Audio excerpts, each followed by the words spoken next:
Nouvelle vie, hein. On est le 17 décembre 2022, tout le monde est devant la finale de la Coupe du Monde au Qatar. Super, sauf moi, parce que j'en ai rien à parler. Pourquoi je fais cette vidéo, j'en sais rien. On est sur la fin de l'année. Il s'est passé beaucoup de choses cette année. J'ai des troubles de la mémoire probablement non diagnostiqués, donc j'en oublie, mais je pense que c'est le temps du débrief. En tout cas pour moi. J'ai été en couple pendant 7 ans, on va dire, avec une personne, un garçon que j'ai connu quand j'avais 17 ans du coup, que j'ai aimé profondément, avec qui j'ai vécu des années, avec qui j'ai adopté ce petit amour, qui a été prénommé d'après les envies de cette personne d'ailleurs. Et j'espère ne plus avoir de nouvelles de cette personne par la suite, que ce soit via des courriers, de trucs desquels il s'est pas désinscrit ou ce genre de choses, ou directement de sa part, parce que j'ai l'impression qu'en fait, dès qu'il sort de ma mémoire, il y a un nouveau truc qui arrive et ça me saoule. 7 ans avec une personne avec des hauts, des bas, vous vous en doutez, un discours classique. On se sépare pas pour rien. Un gros bas il y a 2 ans, enfin 2 ans avant notre séparation, mais qui a changé beaucoup de choses finalement. 7 ans où cette relation n'était pas forcément bonne, en fait, pas saine. Beaucoup de menaces de séparation, beaucoup de tentatives de séparation finalement, même si ça n'allait jamais au concret. On y est, on est en décembre, on est officiellement séparés depuis le 31 juillet. Oui, ça fait très solennel, très, je sais pas, carré, mais en même temps, on avait conclu un espèce de CDD. Je pense qu'on a mis un but. Parce que j'entends mes voisins faire dawa. Voilà, on va remettre les choses à plat. En mai 2022, dans une discussion, j'exprime le fait que je pense que c'est une meilleure idée qu'on se sépare, qu'on arrête cette relation qui ne fait que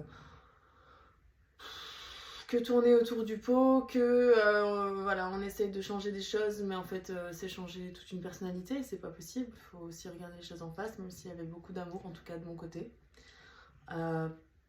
Moi je peux plus m'avancer sur le sien, parce que tout ce que je croyais en fait est en train de s'effondrer. Enfin, mes croyances sont en train de se démonter. J'exprime ce besoin de séparation. Tangible, hein, il y a un moment donné où voilà, faut vraiment mettre les choses au clair, et lui est plutôt d'accord. Mais c'était pas la première fois qu'on tentait de faire ça, mais là, fallait que ça le fasse vraiment. Et seulement lui avait envie de continuer jusqu'à la fin de son contrat, parce que oui, il était dans le BTP, on va dire. Financièrement et professionnellement parlant, c'était plus intéressant pour lui d'aller jusqu'au bout de son chantier. Initialement prévu jusqu'à la fin juin. Arrivé vers mi-juin, il est prolongé jusque fin juillet. Donc moi j'étais d'accord, je dis ok, mais dans ce cas-là, on reste ensemble. Parce que moi c'est hors de question que on ne soit plus en couple, sous le même toit, et que du coup on vive ensemble jusqu'à ce que tu partes. Enfin non quoi, on n'a qu'une chambre, c'est mort. Enfin, je me connais, j'aurais été tentée de vouloir rencontrer d'autres personnes et que j'aurais pas supporté éventuellement savoir que lui faisait pareil. Enfin, c'était très nocif de faire ce genre de choses, donc voilà, on s'était mis d'accord là-dessus. Moi, je pars comme ça.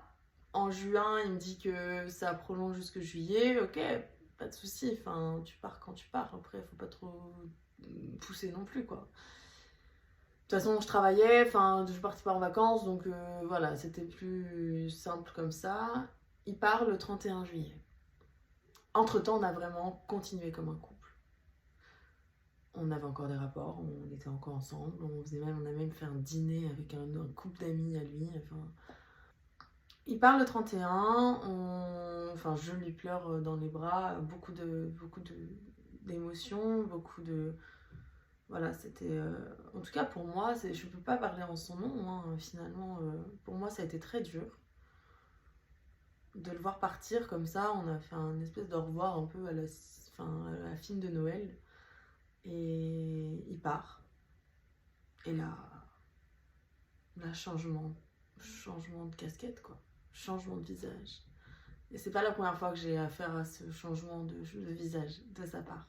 Mais c'est fou comme à chaque fois, ça crève le cœur, je dirais. Il part, moi je reviens dans mon appart, vidé de sa présence, vidé de certains cadres qu'il y avait au mur qui lui appartenaient, qu'il avait choisi, vidé de beaucoup de choses. Et je suis en mode, bon, ok, va falloir que je m'habitue à ce nouvel environnement. Et puis il me vient à l'esprit le fait que lui n'avait pas parlé de cette séparation à sa famille au préalable. Et donc, parce que moi je dis tout à ma mère, j'ai tenu tout le monde au courant assez rapidement. Et donc je lui envoie un message en mode tu pourras me dire quand tu auras raconté ce qui s'est passé à ta famille, comme ça je pourrais envoyer un message, leur envoyer un message pour leur dire au revoir. 7 ans avec une personne, c'est pas rien, donc j'estimais quand même leur devoir ce respect-là. C'est quand même des gens qui ont fait partie de ma famille, quelque part, où j'ai fait partie de la leur pendant un temps. Et il me dit ouais, si j'y pense. Ok. Ça annonce la couleur, ça annonce une couleur que je connais, mais que je veux pas voir finalement. Donc je le prends mal, hein, bien sûr.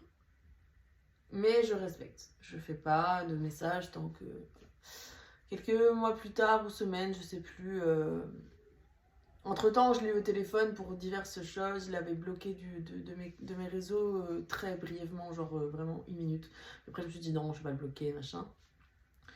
Et du coup, ça avait supprimé nos follow respectifs. Et je savais pas. Et du coup, j'étais en mode bon, tant pis, on se suit plus, voilà, c'est pas grave.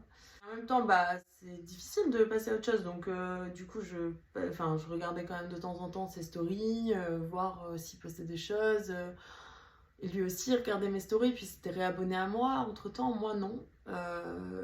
Pour justement limiter ça, même si j'allais quand même voir sur son profil, je le faisais pas tous les jours, du coup. On s'était appelé au téléphone pour des trucs administratifs. On s'était même appelé quand j'étais en Italie en août parce qu'il partait pour une autre expérience professionnelle ailleurs. Et donc voilà, on s'était au téléphone. Il m'a dit que ça avait été difficile pour lui les 2 premières semaines, etc. Enfin, toujours dans la bienveillance, en fait, on a pris des nouvelles et voilà, comment ça se passe la séparation pour toi, comment ça se passe pour toi. Enfin, moi, c'était très clair dans ma tête, mais ça veut pas forcément dire que je trouve nécessaire qu'on se parle plus, qu'on soit dans le froid, etc. quoi. Bon. Voilà. Et en début septembre ou mi-septembre, j'en sais rien, je vois que d'un seul coup, il ne me suit plus sur les réseaux. Et je comprends qu'il est en couple avec une nouvelle personne. Donc, très bien. J'avoue que ça m'a fait de la peine pendant quelques jours. Parce que après 7 ans de relation, se mettre en couple, je trouve ça un petit peu rapide. C'est très symbolique pour moi de s'engager dans une relation parce que on va pas se mentir, hein, moi j'ai pas vu personne, je suis pas restée dans mon coin pendant 2 mois et demi, 2 mois, etc. Voilà, mais c'est pour moi hors de question que je me mette dans une nouvelle relation maintenant parce que j'ai besoin de process, de me redécouvrir en tant que femme. J'ai grandi entre le début de notre relation et la fin. Donc voilà, après c'est mon besoin, lui se définit autrement et définit ses besoins autrement, donc ok. Et depuis, voilà, changement de situation, plus de discours possible, plus d'échanges possibles, vraiment très froid. Et je comprends pas pourquoi. Je l'avais contacté, je lui avais envoyé un message pour me dire que voilà, ça m'a fait de la peine et tout, mais je respecte, enfin je leur souhaite du bonheur. Mais du coup, je vais le bloquer de partout parce que je veux pas continuer à entretenir un truc un peu malsain, de continuer à aller voir son profil et tout. Enfin voilà. Et je voulais par rapport aussi à supprimer des photos, machin. Donc lui me répond de façon très piquante. On sentait que on n'était pas dans le même niveau d'échange. Moi, je suis dans l'expression, dans la bienveillance, dans l'affirmation de soi. J'ai exprimé certes mes difficultés, mais en même temps que ça va aussi pour moi hein, dans ma vie. Mais voilà, que ça faisait de la peine, mais que je lui souhaitais quand même du bonheur. Et lui était plus dans le j'espère que tu trouveras quelqu'un aussi bien que moi que je l'ai trouvé, quoi. Donc bon, on est dans un truc un peu déséquilibré, je dirais. Et après, plus trop de nouvelles, et après d'autres nouvelles. Enfin, c'est un peu le fouillis. Il y a eu plein d'autres trucs entre temps, je crois. Vient le jour où je dois récupérer des affaires à moi, fin novembre, chez sa famille. Et plus de considération de ma part, finalement. J'apprends que selon lui, il est mieux que je récupère mes affaires dehors. Qu'en fait, pendant les 2 mois où on a cohabité ensemble en tant que couple de fin, il échangeait des nudes avec une femme de ma ville. Très droit en fait. Très droit, toujours irréprochable, ça fait plaisir. Donc là récemment j'ai reçu un courrier à son nom, j'ai voulu le contacter par rapport à ce courrier. Entre temps il m'avait bloqué, il a voulu que je supprime tout ce qui avait en rapport avec lui sur les réseaux, sur le compte Aconor, etc. Ce que je n'ai pas fait parce qu'il ne me l'a pas demandé directement, il est passé par un pigeon voyageur, je n'ai pas que ça à faire de me faire traiter ainsi. Nous sommes 2 adultes, nous avons vécu 7 ans ensemble, j'estime mériter aussi quand tu as une demande à me faire, tu me la fasses à moi et tu passes pas par Pierre, Paul ou Jacques pour faire cette demande. Enfin, je veux dire, je l'aurais trompé, il m'aurait trompé, à la limite, ça s'entend. Là, j'ai pas tué sa mère, quoi. Je veux dire, je t'ai rien fait. Enfin, en tout cas, j'ai pas l'impression d'avoir fait quoi que ce soit. On peut communiquer, on n'est pas des animaux, en fait. Moi, j'ai vraiment tout fait pour faire en sorte que cette relation se termine au mieux. Et au final, j'ai pas l'impression que ce soit partagé. On n'a pas la même vision des choses, en tout cas. Je reçois ce courrier et donc je l'appelle. Il me raccroche au nez directement après avoir compris que c'était moi qui le contactais. M'envoie juste l'adresse de chez sa grand-mère pour que je renvoie le courrier. Je lui dis écoute, si t'es pas capable d'agir comme un adulte, je vais garder le courrier et puis c'est pas grave quoi. C'était un chèque énergie en toute franchise. Donc je lui dis tu sais quoi, je vais le dépenser hein, vu le respect que tu me fais, dont tu fais preuve à mon égard. Je pense que je peux au moins me permettre ça, arrêter d'être conciliante, arrêter d'être dans la bienveillance et puis c'est tout quoi. Il y a un moment donné, il faut arrêter de prendre les gens pour des cons. Visiblement, il a assez mal pris.